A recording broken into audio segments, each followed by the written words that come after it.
সাহেব, আসলে বলতে খারাপ লাগছে কিন্তু কিছু করার নেই। যেটা সত্য সেটা তো আপনাকে বলতেই হবে। অফিস আপাতত আপনাকেও প্রয়োজন মনে করছে। স্যার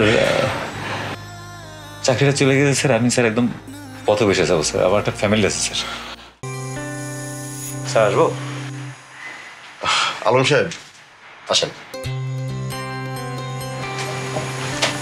প্লিজ বসেন।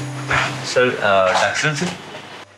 হ্যাঁ আলম সাহেব, আপনাকে ডেকেছি একটা কথা বলার জন্যে। কোন সমস্যা স্যার?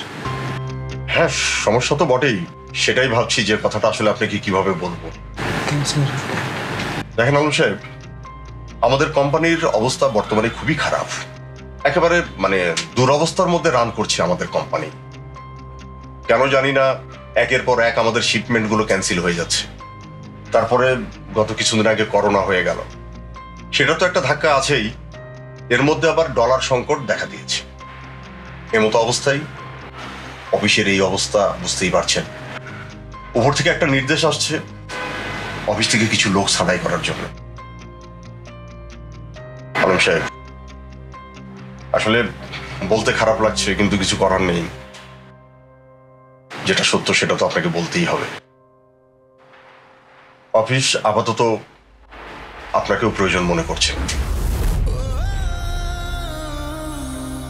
স্যার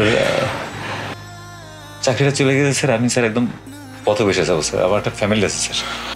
আমার আমার রাস্তায় নামতে হবে স্যার, বুঝতে পারতেন স্যার? আমি বুঝি আলম সাহেব, আমি সবই বুঝি, কিন্তু কিছুই করার নেই। এটা উপরের নির্দেশ। আর শুধু আপনি না, অফিসের অবস্থা যে হচ্ছে দিন দিন, কখন যে দেখা যায় যে আমার নিজের চেয়ারটাও নড়বড়ে হয়ে যাবে। আর শুধু নড়বড়ে না, আমার তো মনে হচ্ছে যে কখন মনে হয় আমাকেই অফিস ছেড়ে চলে যেতে হবে। পরিস্থিতি বুঝতেই পারছেন। আর শুধু লোকজন ছটাই না, যে অবস্থায় চলছে আমার তো মনে হয় যে কোম্পানি কখন ফল্ট করে বসবে। আমি বলতে চাচ্ছি যে কোম্পানি কখন বন্ধ হয়ে যাবে। এখন বলেন এমতো অবস্থায় কি করতে পারি?